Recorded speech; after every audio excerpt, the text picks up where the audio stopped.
Welcome to Scoop World Order. Happy Halloween. We are going a little early today so we can go out and trick-or-treat with the kiddos. I know that you guys probably all have families. I hope you guys have a fun, safe experience tonight. Walk around the neighborhoods collecting candy. Make sure that you guys hand out the regular-sized candies and don't be a cheapo and hand out the small ones. So we appreciate you guys as always. We're going to get into the gift that keeps on giving. Connor Stallions literally is almost my hero at this point because we don't even have to think of material because every day they find something else that's really stupid that he did. He was on the sideline of Central Michigan's game versus Michigan State.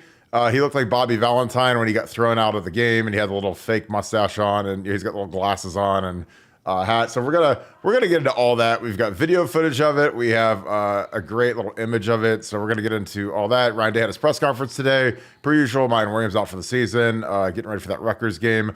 We're gonna talk a little bit about Jim Harbaugh's contract and some of the termination clause stuff that Nevada Buck has uncovered. But we're gonna get into all of that for you. Appreciate you guys joining us early today due to Halloween. As always, we're very thankful and grateful for you guys. We know you guys have a ton of options for your entertainment, and we appreciate you guys kicking it with us. As always, again, we like to bring the heat and make sure that this is entertaining and fun. So thank you guys for joining us. If you enjoy this content, please leave us a like. Those likes are humongous. Those help make the channel what it is. Also, click subscribe. Send this to your friends so that they can subscribe. And also click that little alert bell so that when we do happen to go early on a day like Thanksgiving, or excuse me, on Halloween, and maybe even Thanksgiving in the future, you guys will know when we are going. I want you guys to give me your predictions. What is the next crazy thing that Connor Stallions is going to do? And also want you guys to shout out where you guys are watching from. Put those down in the comments. As always, we appreciate and we love reading all the great comments.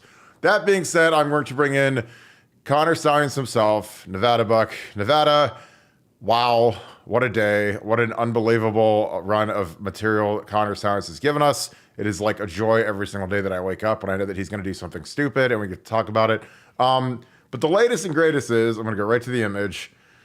Connor Stallions dressed in full Central Michigan Chippewa gear on the sideline. Jim McElwain, former Michigan assistant, was head coach at Florida, got whacked there, went on staff with Michigan with Harbaugh for a year. Now he's the head coach at Central Michigan. They played Michigan State on a Friday night. Michigan played Saturday. So our boy, there he is in full regalia, full Central Michigan gear, with his little visitors, visit VB, which means visitor bench. Does not mean Vandalia Butler, like VB coach. But your thoughts on this, Nevada, because this is crazy. Well, how appropriate that on Halloween, oh God, Connor Stallions dresses up like a Central Michigan coach to give us this topic everything. I mean, what a gift. I mean, he literally wore these sunglasses at night, and he's not Coach Prime. He's not Coach Prime doing it. This is Connor Stallions wearing the sunglasses at night, wearing the exact outfit of the Central Michigan staff. Which, what were the odds of that? That he just like pulled the stuff out of his wardrobe and he's like, honey, I don't know what I'm going to wear today. I think I'm going to dress like a Central Michigan staff member.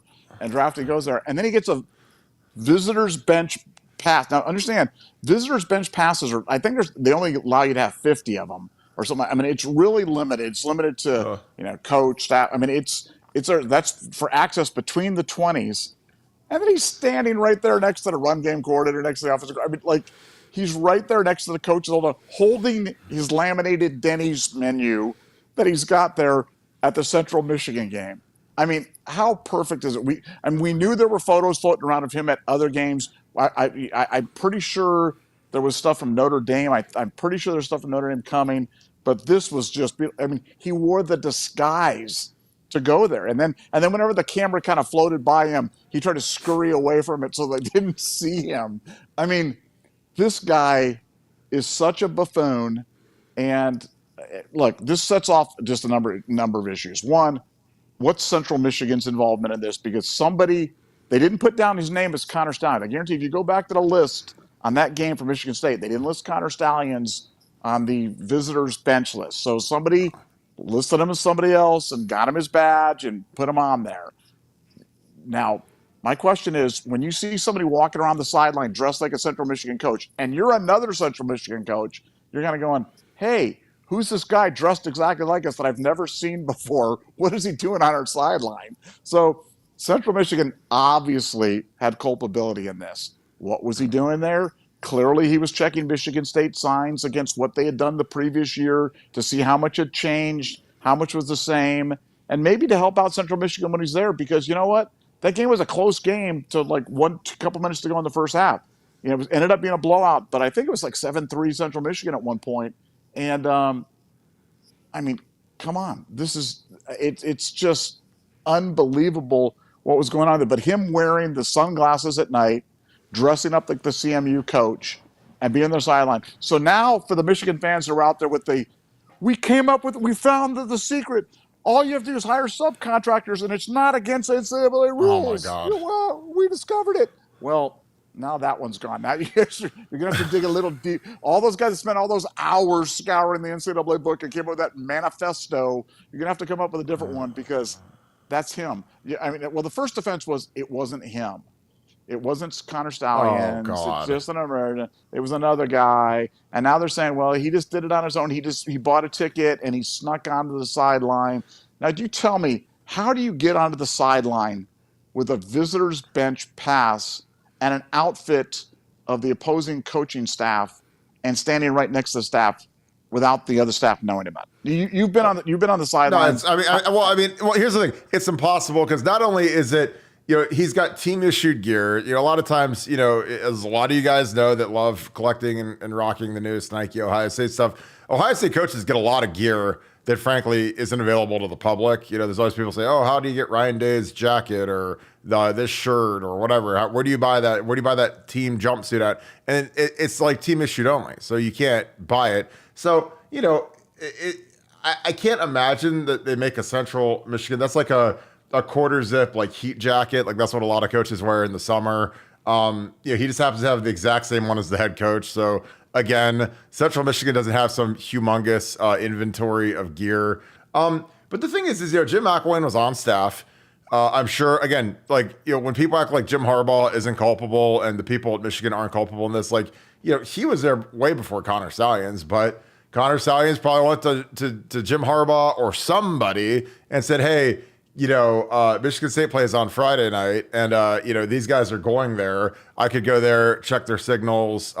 Maybe, if, kind of have like a run through, like a test where see how well I could pick their signals and maybe help these guys out a little bit. But, they've got I forget if it's like 7 or 8 guys that were on that Michigan staff that are at Central Michigan now that might have been GAs that are now position coaches, or they might have been interns, or it might have been a lot of times there's like an assistant strength coach that goes on with a guy like Jim McElwain and becomes the head strength coach. So somebody either got him a pass or somebody just gave him their pass, which I think is what happened, because you're not going to put this kid's name anywhere. You're not going to apply for, a bench credential or whatever so that you can have his name anywhere. And again, he's got the glasses on, he's got the thing.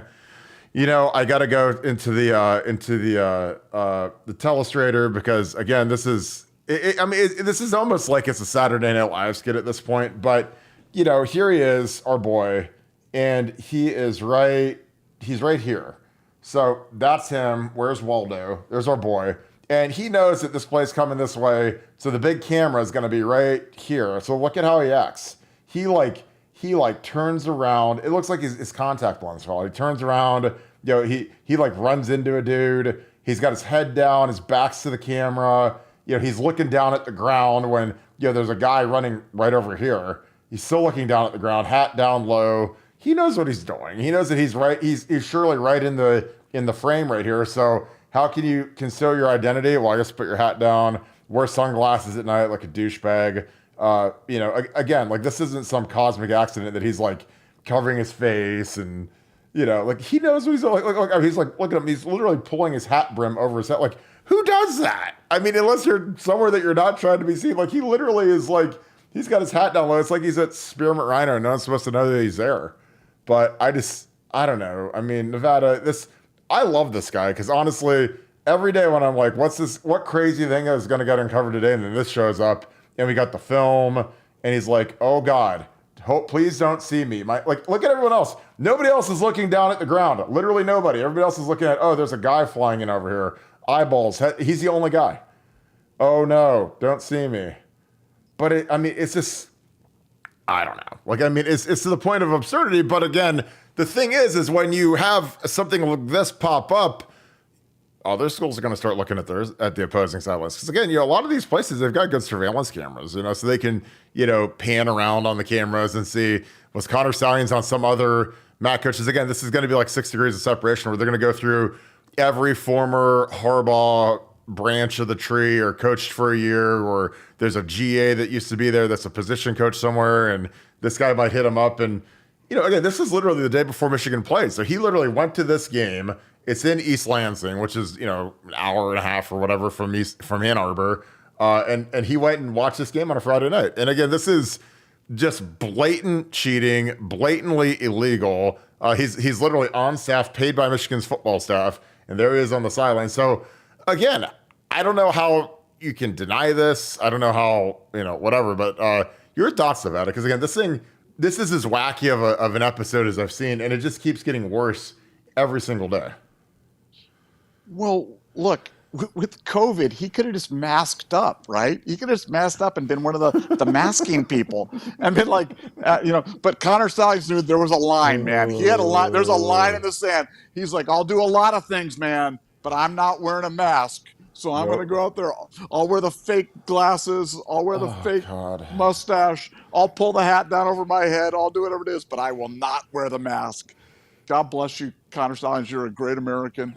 And, just the video of him covering up as the play comes over there is absolutely classic. That is that is the best thing ever. It just shows knowledge of, like when you're doing something wrong and you do that it's not like he was like, wow, I didn't even know I was doing something wrong. I just was wandering by, the lights were on, I wandered in the stadium, I got a hamburger, walked in, next thing I know I was on the sideline, and I'm like, hey, these guys are all dressed like me, and then all the players come, let's go back. I mean it's just unbelievable. So any Michigan defense of this right now, like, you can't have full-time paid staffers of your team dressed up and on other teams' sidelines scouting future opponents. Okay, you can't do it. It doesn't. It's called the Connor Stallions rule. You can't do it.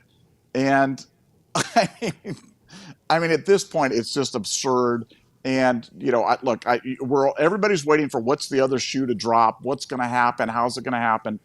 What you have to remember is this stuff is coming out drip. There's been lots of this stuff. There's been the stringers. Now today you've got the Stallions video, as we'll refer to. It'll be like the Zapruder film forever and ever, the Stallions film here on the Central Michigan game. And that's going to keep dripping. The really salacious stuff, is all on Weiss's computer. That's where you've got practice footage. That's where you've got gambling cookies. And that's all subject to an FBI investigation right now. So that's why people are like, where's that stuff going? It's part of an FBI investigation, guys. And it's not that stuff just doesn't happen quick, man. We've all seen it. We all want it to happen tomorrow. We all want the Perry Mason moment where they pull it out and throw it at Jim Harbaugh at the press conference. But that's tough because it's, that was part of a police investigation. It's part of an active investigation right now.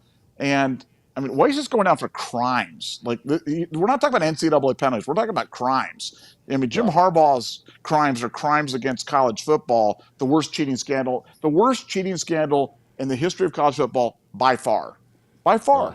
Nothing. I mean, the only thing that even in sports that I can even equate to it was, like I said, the bribe, the Russian mafia bribing the FIFA referees in soccer. Go check that one out. That was beautiful. Didn't get enough coverage. And then the 1919 Black Sox scandal. Those would be the only things that are really on par with this. And like you said, there's going to be more footage coming out. This is not the only time that Connor Stallions dressed up like an opposing coach and said, "I'm thinking." Donors get passes on the sideline. They're called sideline passes. Those are not visiting bench. Those you get to go on the sideline. You can't go inside the 20s. This was the prized visitors bench pass right there. That he didn't just find this. This wasn't just something sitting in the trash can that he picked up and wandered in and, hey, the directions, I was on my way to the YMCA and directions got all fouled up and we ended up here. I mean, this was a plan. I'm sure that Jay Harbaugh or whomever was the person that coordinated this with their old friend at CMU, and this is bad. CMU's investigating this right now. Michigan State's investigating this right now, but they're going to get to the bottom of it. When it comes out, there's going to be more. So drip, drip, drip. Clock is ticking. Well, I don't know what Michigan State can really do because obviously they'll go to Central Michigan and say, hey, how did this guy get one of your passes? And again, I assume obviously the head coach is completely culpable in this, and then there's got to be somebody else either, like I said, got an extra pass, they gave a pass. I mean, they're like post 9/11, man, the security at these stadiums is crazy. Like, I mean, I had a sideline pass when I worked, on the thing, and you got to always be showing that. There's security guys checking constantly for it. I mean, it's a big deal. So, for this guy, again, like, it's not like he's hanging out on the fringes of the coaching box. He's right in the middle of it next to the head coach, and like you said, don't you think somebody would ask a question like, why is this guy standing like literally right in the middle of all the action? Like he's right in the middle of the strength coaches, I mean, because again, when you go on the road, you harvest, a lot of people get left behind. You don't bring every intern. You don't bring every, you bring most of the guys that are like analysts and support guys. But, back in the day, when we worked, we'd literally bring 2 interns on the road. And at home, we'd have like 10, all the interns, but we wouldn't travel all of them. Like normally, and it was kind of like a, it was like a privilege, they kind of rotate. Like if there's like a senior intern, he'd go every week, and then they'd rotate the other guys through, so everybody got to go like on a road game. It was kind of whatever. I mean, they'd make the wristbands, and they had a real job. I mean, but they didn't travel every week, So but this is one where this is at Michigan State again, and it's a lot tighter when you're the road team because you don't have all of the friendly faces running the stadium and letting people onto the field and that type of thing. So with this thing, this was coordinated, this was planned. Again, it's going to be fascinating to see what Central Michigan finds out because, again, this guy is the gift that keeps on giving. And now they're going to be all embroiled in it. And they're going to say, well, how did he get it? And whose pass did he have? Or how did they get an extra pass? Because, again, you have to name a name on every pass. Every pass has a name written on it. So it's not like some sort of just like ticket that you can just, exchange. Nevada, you talk about Harbaugh's contract. That is a hot topic. Again, the Wall Street Journal, they said that it was rescinded. Now there's sources, on Michigan side say, they're going to fast forward and get it signed. He'll be the highest paid coach in the Big Ten. So he's probably going to make around $15 million, I'd imagine. 15, maybe 20, I don't know. But your thoughts on the contract? Why is it allegedly being fast forwarded through to get it signed and delivered? Well, what's interesting, again, remember, we were the ones that were breaking the story about how the contract was being held up, and there was, our information was being that it had been put to the side. Now that we're here, it's being fast forwarded.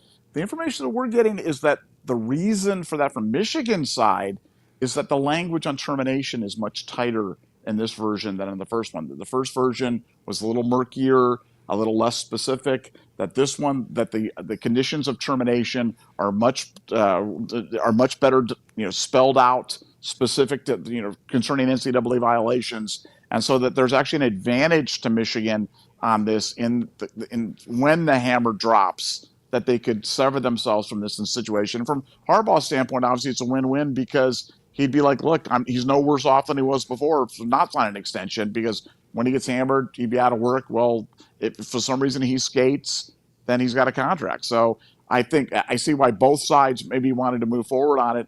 I still think it would be just a giant FU to the NCAA if they did this in the middle of something like this with stuff coming out like this every day.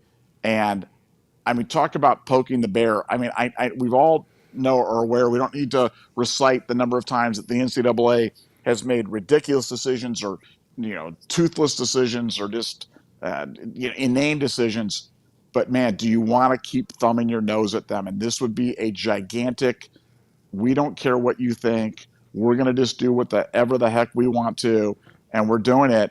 And I think they're playing a dangerous game in terms of, doing this. And I mean, look, the reason I mentioned Michigan State and Michigan State's involvement in this whole CMU thing earlier was because that draws the big end of this. And you've got to remember that there's 2 separate tracks on this. There's the big track and there's the NCAA track. And for what the big struggling with is it's without precedent. There's never been an on-field cheating scandal like this before, so they're not really sure how to handle it. What they do about vacating wins. Can they disqualify a team from participation? But remember, the new commissioner of the Big was the COO of baseball under Manfred during the Astros scandal, and he witnessed how much criticism Manfred got during letting the Astros off, or a lot of people and the Red Sox off, in a way that people really felt was too light, and they felt that the punishment should be much more punitive. So he's weighing his opportunity right now, and there's a pretty strong consensus among the other Big Ten members that he should act, and he should act decisively, and that he should push the boundaries of his authority, just given the severity of this cheating scandal. And something like this with Central Michigan may force him to act, and we'll have to see. Where do you think the upper crust of Michigan is with this? Because again, the thing that I always bring up is I'm like, look, Michigan is not a unified front. I mean, there's a lot of dissension within that organization, like all organizations. Like Ohio State, not everybody loves Ryan Day at the top. Not everybody loves Urban Meyer, Jim Tressel. Like that's just part of the gig when you're the head football coach. There's some people that just flat out don't like you. And Jim Harbaugh has made a lot of enemies at the top of Michigan. Where does it stand with them? Because I totally buy that they'd want to fast forward this contract so they have crystal clear mechanisms in place, if they have to fire him for a cause to avoid a lawsuit, arbitration. Because I think that, these universities are going to get sophisticated in how they present these contract offers after you see, Pat Fitzgerald sue for, $200 million. They sued Northwestern for wrongful termination. Mel Tucker is suing Michigan State for wrongful termination.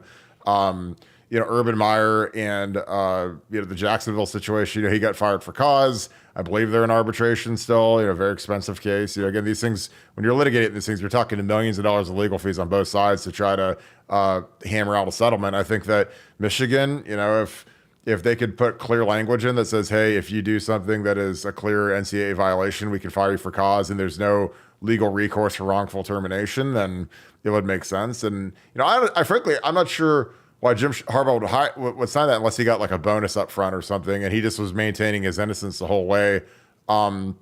Is that what you believe? Is that why he would go ahead and sign an extension like this, because he'd get some upfront money? Or what would his incentive be, unless he's just that obtuse and he believes that he's completely blissfully unaware of all the potential hellfire that could be raining down on him pretty soon? Well, Harbaugh believes he's going to beat this. Look, O.J. Simpson convinced himself that he didn't kill Nicole and that waiter allegedly, and so you can kind of invent this reality for yourself where I don't know anything about it. And they said it's a witch hunt. It was just a hamburger. And I think we all know Harbaugh is a weird dude. He's on the spectrum. That's not a thing. I'm not trying to be mean, but he's weird. He's legitimately weird. He's got some sort of a disorder, and so no telling what type of things he's kind of conjured up in his head regarding how he spun this thing around, and in terms of, because it's a clear NCAA violation. There couldn't be a more clear NCAA violation. And as we've said a million times, under NCAA rules, and there are changes in the rules enacted, the head coach is completely 100% responsible for all the actions inside his organization, regardless of knowledge, regardless of a little knowledge, regardless of a lot of knowledge, regardless of direct involvement, regarding of indirect involvement, regarding no involvement. It's the same in the eyes of the NCAA. So given the fact that you've got all that, and the fact that he's got two cases pending with the NCAA right now, and on the illegal contact during the COVID, and then lying to the NCAA after that, it's bad. It's bad. There's just no way to spin it. Stool Presidente can talk all he wants about this stuff and try to spin this, that this is just some elaborate witch hunt. But no, it's all there. This is probably one of the best documented cases of cheating, because Michigan was so inelegant and so stupid and so clumsy in terms of the way that they executed this plan. Today, with, like I said, on Halloween, what could be better than Connor Stallions in a costume? So it was perfect. Yeah, it's absolutely insane. Cut a couple super chats. Tater Buck. I love that name. That's great. Appreciate you, bro. What will happen next? Harbaugh will hold a presser to admit to everything. A la blue chips. All that is crazy. Nevada, what do you think happens next? Because here's the thing. I can't project what happens next because Dan Dockich had some cryptic tweet about rumor had it that Connor Stallions was on an opposing sideline this year. And then, of course, like the next day, the Twitter sleuths and everybody finds this guy in his Central Michigan garb. Because the thing is like they didn't play Central Michigan like the week before Michigan. This was like their opening game.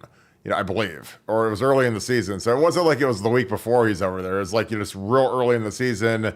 Again, like I would be shocked if he wasn't at the Notre Dame Ohio State game, given the, Michigan was a noon game, Notre Dame was a night game. I just think that this he's mental, and he's trying to do everything he can. Any guy that writes a 600-page manifesto on how to make Michigan football great again or whatever is absolutely insane. But what do you think happens next to that? I appreciate you, Tater Buck. Well, it's so hard, like you said, just things are breaking in real time, and it's so. But I'll tell you one of the things that will happen next, and mark this one down. Guarantee this is happening. Is the Connor Stallions "I acted alone" admission? That one's coming up right now. It's going to be the "I did it alone."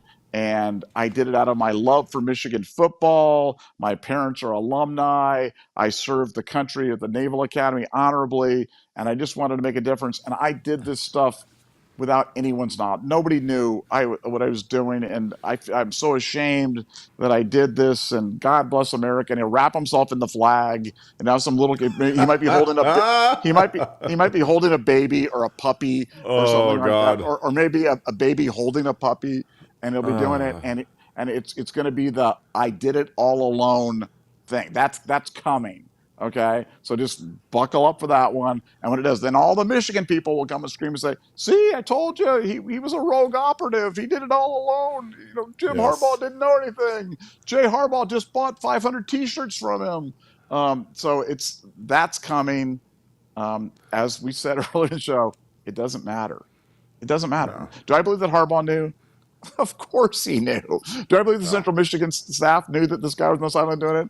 Of course they did. I mean, like at some point, you have to use a little bit of common sense in this. Why was he so valuable to Michigan? Why was he in the chair of cheer and selected holiday cheermeister and sitting right by the head coach and the offensive coordinator during the biggest games of the year? Why was that? Because he was cheating. They knew he was cheating. He had the stuff, and he was good at it because he had industrialized this. He had done it, and let me tell you what: for anybody who doesn't think that knowing what's coming isn't an advantage, oh my God, I'll just say you're just dumb. You're just dumb. That's the dumbest thing I've ever heard in my life. So you're telling me if you know that it's a run, even if you just know it's a run, not necessarily the type of run or it's a run left to right, that's not an advantage. You obviously, for one, you know absolutely nothing about football. Because again, look at what was the biggest, what was the biggest deal ever in the National Football League? Spygate. And what did they film? Signals. And what did they have? They had Romeo Crennel and all those guys like filming their signals and all that. And that was first round picks, a massive fine. It was a miracle Belichick kept his job. But Bill Belichick is arguably the greatest football coach who's ever lived. And what was he doing? Taping signs. Why? Because it helps. Why? Because if you know what's coming, then magically it's going to be a lot easier to stop. And honestly, it's like I was thinking about this today because I know we talked about this earlier on the phone, but if I'm an offensive lineman, again, I practiced, I drew up plays, whatever. When I was a grad assistant, I'd run the scout team defense. If I was an offensive lineman, I knew the blitz that was coming before it came, then it literally is like stealing. Literally is like stealing. When we played Notre Dame in the 05 Fiesta Bowl and Antonio Pittman he had that 70-yard run, it was because we knew that front and we knew that they were going to bring an edge pressure because, again, we'd studied their film. We knew what they like to do. We guessed right, and we ran right into the blitz. Why did we run right into it? Because if we ran right into it, everything gets blocked. And guess what? If everything gets blocked, there's nobody home, and it's a 70-yard run. So, again, don't be that guy that says that it doesn't matter if you steal signs. And also, here's the other thing.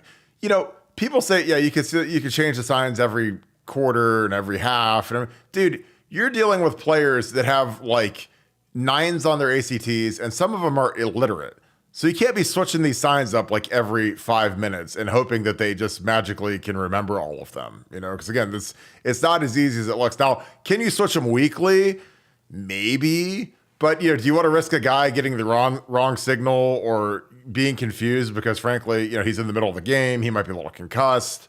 He might think that, oh, this week's sign was this, and I don't know, I don't remember this one, or where's last week's sign? Again, you can change signs, but you better have, a bunch of Ivy League candidates out there playing receiver. Because, a lot of these guys that we got, and we've got some, we got like really bright receivers, but some guys I played with weren't quite as bright. So you can't be switching up everything every 5 minutes because, frankly, sometimes the coaches can't even keep up with it. Got another super chat. Appreciate you, Tyler. Tyler Kiersey. Let's throw this up here. Kirk and Nevada, I firmly believe that the cheating team up north, Teton, I like that, is going to get the death penalty. Nevada, do you think that's still on the table? Again, people laughed when we did an episode about that, but stuff keeps coming out. Once these people start to dig in and people start to get interviewed and they can't keep the stories straight and they go through the hard drives and they find out how deep it was. They go through the phones. They find the text messages. They find the call logs. Why'd you call Jim McElwain 50 times in a month or whatever? Connor Stallions. What are your thoughts on this? Well, I think the really juicy stuff hasn't even come out yet, and we think about just how great the story is, and it's like the really good stuff hasn't even come out, and then there's on top of that stuff that we don't even know yet. So no, do I think that this could be a death? If death penalty cases are for competitive advantage and for lack of institutional control and repeat offender for the NCAA, man, this checks every box. This checks every box. And then on top of that, flip off the NCAA while you're doing it, just for good measure. Just flip them off and do it. That's what Michigan's doing. And so do I think it can merit it? 100%. Now, here's my thing. And I know what your answer is going to be to this, but I'm still going to ask it. Do you think this is the only time Connor Stallions was on an opposing sideline for a game? There's zero chance that's true. Zero chance. Zero chance. Okay, so we agree to that. Zero chance. Yeah. So because that's the next step is you got to comb through. And again, it's almost impossible because guys, like when you're in the coaching profession, guys switch staffs all the time. They come up as GAs all the time. Sometimes they're like two ships passing, and they might be together for like 1 year. But you get that relationship for a year, and then down the line, when you're Connor Stallions and you're trying to, cross-pollinate the schedule and say, well, we play at night at 8:00 at home, so I could get to Kent State and back to Ann Arbor by 6, for the noon game. Or, again, the league, here's the thing.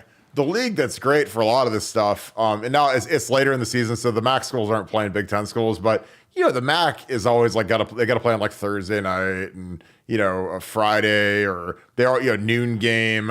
So again, like when you're scouting like Michigan State or Ohio State, and you're at Michigan, it's a 3-hour drive, 3.5-hour drive from Ann Arbor to Columbus, so you can get down back for a Michigan night game. You can get to East Lansing in an hour and a half, 2 hours, whatever it is. You can get over to Illinois, Northwestern pretty quick. So again, that's the thing about being at Ann Arbor is you can get to all those places in a car ride. And, I think that's just going to be interesting because, Ohio State plays, they open the season. They usually start 3 or 4 home games. This year, obviously we had Notre Dame like week 4, but I think that, he could get down to a lot of these noon games that we have and get back up. So it'll be fascinating to see if they find him on an Ohio State opponent's sideline, which I don't know how that would happen, but again, it's truly bizarre. And now that the cat's out of the bag that this is what this guy was doing, it's going to be really, really interesting. It reminds me of, you remember when we broke the story about Georgia, we were playing Georgia in the Mercedes-Benz Dome. So right off the bat, you're practicing in the Mercedes-Benz Dome. The Mercedes-Benz Dome has, 800 luxury suites. And they just happened to find a camera on a tripod pointing at Ohio State sideline during practice. Ohio State, thank God, guys like CJ Barnett and some of these guys are smart enough to sweep the building.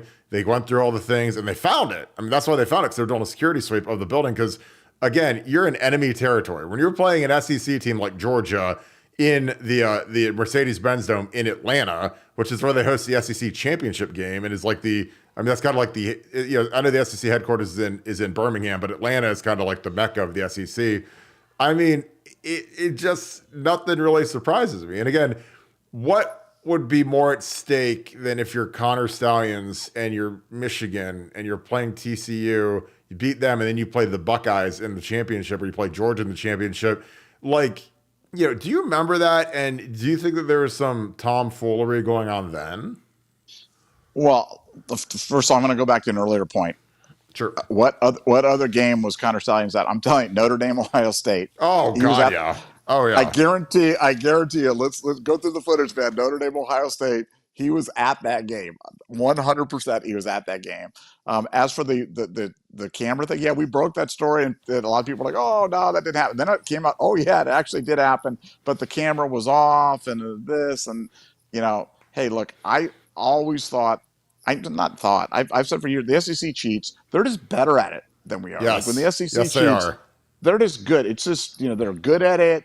When we cheat, we're like bad at it. We're just so bad. Like when we cheat, it's like doing surgery with like a chainsaw, basically. Yeah. No, it's horrible. It's like horrible. When Ohio State cheats, we're like Connor Stallions scouting, or his little caper. We're just bad at it. So I just think the SEC schools are better at it. They've been doing it for years. It's for them. It's not even. It's the old "you ain't cheating, you ain't trying" type of thing down there. So I salute those guys, because they do it. They do it right. They know how to do it. They're very, very good at it, and it's just kind of baked into the cake. But this Michigan thing, like, I mean, when you have a budget and when you have staff.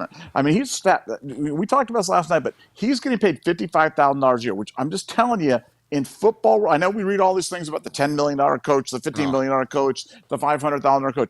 $55,000 for a person at his level is a ton of money. Yes. That is a ton of money. Yes. So it's like he was highly regarded by Michigan to make that money. Like, Burt Carton never made $55,000 a year coaching. I didn't make that in 3 years.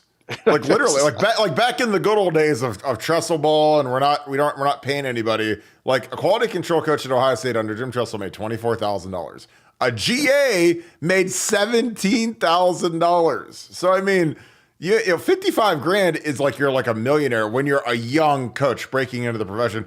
Or it means that you're very important to the staff, and they got to keep you around, and they got to keep the lights on for you. Because, most young coaches, they go into debt, until they make it, and if they don't make it, then they're just in debt. But I mean, there's a lot of guys that, God, they don't make 55 grand as full-time coaches, at some schools. Like in the MAC, I remember when Marcus Freeman got his first job with Kent State, like I think he was making like 50 grand as a linebacker coach at Kent State, or something, 60 grand. It was like as a full-time position coach in the MAC. And the salaries have all gone up in the last, 10 years, but, 55 grand for a young coach who's nobody really knows what his job is, that's real money. I mean, for that kind of, for that level of the profession. So continue. Yeah, no, I just think it's really interesting kind of following, the threads on this, and just kind of pulling on the string and just kind of seeing where it leads. And, I love looking at the Venmo transactions for kind of telling it's really the fact that he had that stuff set to public, and you can see all those guys paying him. And then the Michigan fans came out with something today about some Ohio State guy that had a Venmo for a thing, and it's just like, it's so desperate, man. Michigan fans, I know we have a lot of Michigan fans that are listening to our broadcast right now. I see them in the chat. I see them and stuff like that. It's like, guys, just be intellectually honest. Just for a moment, let's just play the imitation game, and let's go. Let's switch positions here. And let's say Ohio State was doing this. And I'll tell you, as an Ohio State fan, I'm an Ohio State fan, didn't go to Ohio State, but my mom did, close connections to Ohio State, been involved with them for a very long time. If Ohio State was doing this, and doing it Oh as God. ham-handedly and as so blatantly obvious as this. If they had if Burt Carton was filmed on the sideline, If they had Keenan Bailey, who is like a 6-year intern at Ohio State, and he's like on the sideline at Central Michigan with sunglasses and a hat and his red hair, like, I mean, this would be the number one story on Sports Center every day. It would lead College Game Day every day. I mean, this would be the biggest story in the universe if Ohio State was this dumb.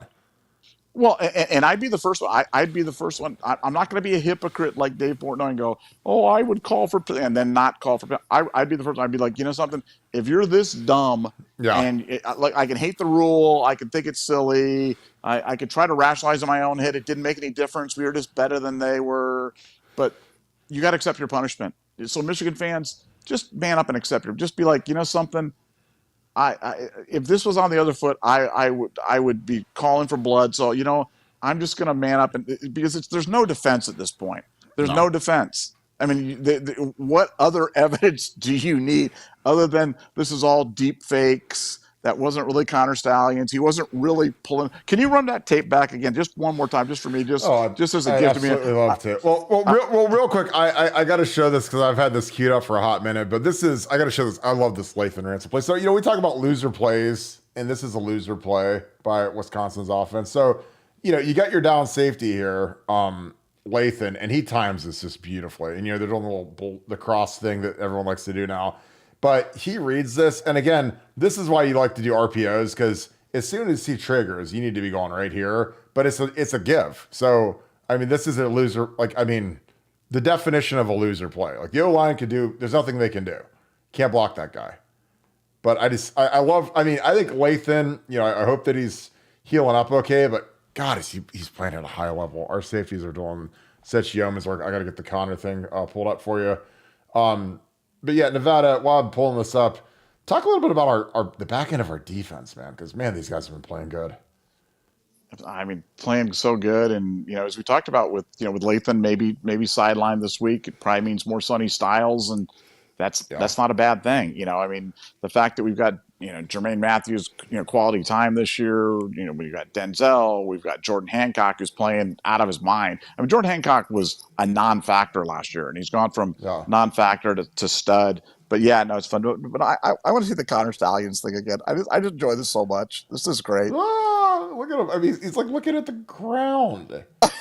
What are you looking for? Oh, I got to get my head down, sunglasses. I mean, is he the only guy that has sunglasses on, since it's literally like a night? I mean, it's like an evening game. Look at him.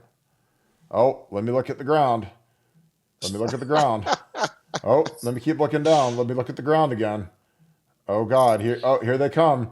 Like literally, like when this guy's coming to crash into the bench, everybody else is like looking that way. They're making sure he's okay. He doesn't, he goes flying onto the space heater or the storage unit, whatever that thing is. But I mean, literally, this is like one of those goofy plays where, the guy comes flying out of bounds, and they have a really, really short sideline at Michigan State. I've been there a few times, and so he almost hits the wall, but instead he jumps up on this thing. And, I don't know how many times you've seen in a football game when you've been on the sideline, you see the guy jump up onto like a 5-foot tall storage unit to save himself from hitting the wall. But everyone else is like, wow, that's kind of weird. Is he okay? And then there's this guy right here. And he's just like, huh? Like, what? Like, I don't know. It's so bad. It's so odd. But again, like, the thing that's going to be fantastic for us and for this YouTube is that when they find it, like, look at him. Everyone else is like, hey, are you okay? Every other coach, hey, are you okay? Don't sprain your ankle. Trainers helping him down. Players are helping him down. And then there's Connor Stallions. He's just like, oh, don't see me on TV, please. Pull that bill down a little bit more, baby. Oh my God, it's amazing. I absolutely love it. I gotta save that. That'll be a good thumbnail. But yeah, it's a gift that keeps on giving. I can't wait to see where else he's been. It'll be really interesting to see, does anything happen to Central Michigan for allowing this? Because again, he's right in the middle of the coaches, and you see all the coaches with the headsets on that are right next to him. The head coach is right there. Like, how culpable were they? What kind of, the biggest thing that's been fun is the electronic paper trails that exist for all of this. Because there has to be a call, a text. I'm sure he probably deleted it all, but hey, or how did this guy get on our sideline? Jim McElwain, other coaches, every Michigan coach that's ever existed that's at Central Michigan now. So that'll be fascinating. Well, let's wrap this thing up, Nevada. It is trick or treat time. So your final thoughts on our boy Connor Stallions as we get into the Rutgers game for Ohio State as well. Well, I'm going as Connor Stallions for Halloween just because there can be no other costume that you can possibly have. And even on the West Coast, it's a winner. Getting lots of chuckles, and going to go out and enjoy. Going to go steal some candy and see if I can call some signals from some kids. Send some kids away to the other houses and see what I can do. But Connor, my man, thank you. I just want to say thank you, Connor. If you're listening to Connor. this, thank you. Thank you for your service. Thank you for Yes. holding that puppy and for that little baby that you're going to hold when you give your apology. And thank you. You're a great American. Thank you, Connor. And thank you for helping us get about 1,000 new subscribers in the last week on our YouTube channel. So thank you, Connor. As always, appreciate that. Bless you.